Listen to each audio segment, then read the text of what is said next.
We all know the kinds of situations Jon Jones puts himself into, and we all know how great Jon Jones is inside that cage. It's the oldest story in MMA, talent through the roof, trouble right behind it. But you've heard those headlines before. What you haven't heard are the stories they don't put on the highlight reel. Here are 10 things you didn't know about Jon Jones, and trust me, they aren't in the UFC Hall of Fame brochure for a reason.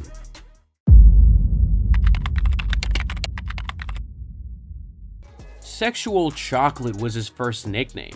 No, seriously, before Bones, he walked out to fights as Sexual Chocolate. Not a joke, not a meme, that was his actual nickname. Somewhere in upstate New York, a young Jon Jones whispered, "Yeah, that sounds hard." Good thing he ditched it before Bruce Buffer ever had to say it out loud.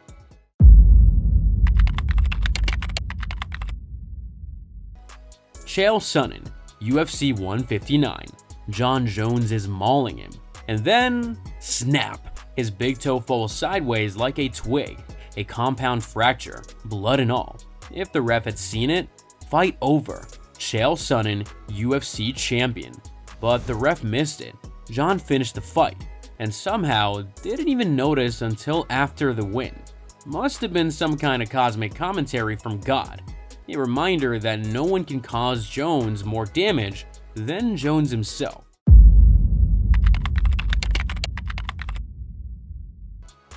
He owned a serval, a wild, non-domesticated cat. Must have gotten some inspiration from another once-in-a-lifetime talent who was also known for being self-destructive.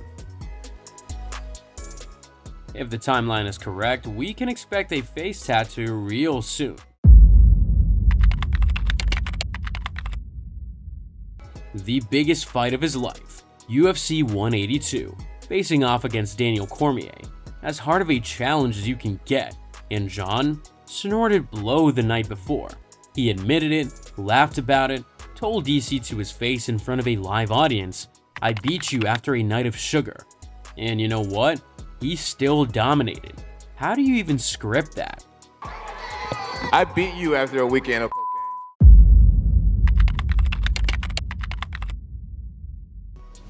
Fight day, UFC 128. Jon Jones is in the car park with his coaches when a dude snatches a GPS from an old couple's car. And here comes Jon, 6'4", built like a praying mantis, sprinting full speed with those gazelle legs of his. Just imagine turning around, thinking you're about to get away, and seeing that frame charging at you. Terrifying. Jon swooped his legs underneath him and held him down for the cops, before becoming the youngest UFC champ later that night.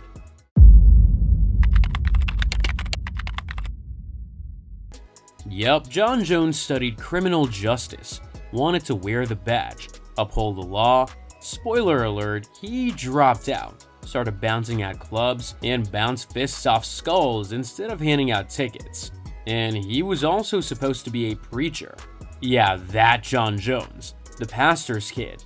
So instead of preaching about resurrection, he started putting people nearer to God. In other ways, not saving lives, but nearly ending them.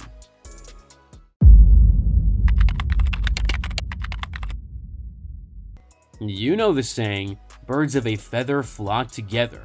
Well, it couldn't be truer in this instance. Jon Jones and Colby Covington were college roommates, sharing rent, sharing a fridge, probably arguing over shampoo. Fast forward, they hate each other. Two of MMA's biggest villains started off as broke wrestling teammates at Iowa Central. Imagine being their landlord. The security deposit didn't stand a chance.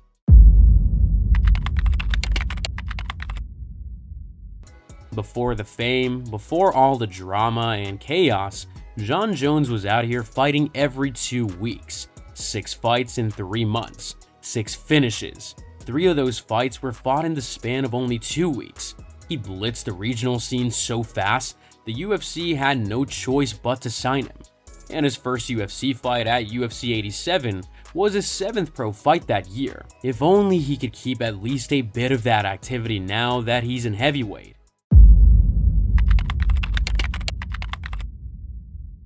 Before McGregor suits, before Ronda's movie deals, Jon Jones got there first. Nike signed him back in 2012, the first MMA fighter they ever backed.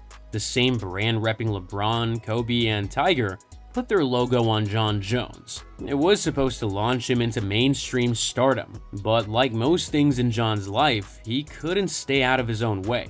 The Nike deal quietly vanished after his first public meltdown, and just like that, the biggest opportunity of his career wasted. Albuquerque 2019. A cocktail waitress at a strip club accuses Jon of getting way too handsy, grabbing her, lifting her off the ground, slapping her in the groin, even putting her in a chokehold while waiting for drinks. She tells the cops, says she felt humiliated, but was too scared to make it a bigger scene. Meanwhile, Jon says he had no idea about any of it, until a local news station called asking for comment. Classic Jon move. Downplay it, tweet it off, don't believe everything you read on the internet, except there was a police report, there was a warrant, and there was a cash bond posted to make it go away. Same playbook every time. Scandal hits, Jon disappears, Dana glazes how good Jones is, and somehow his fight career keeps rolling. If you love MMA and sexual chocolate, make sure to subscribe.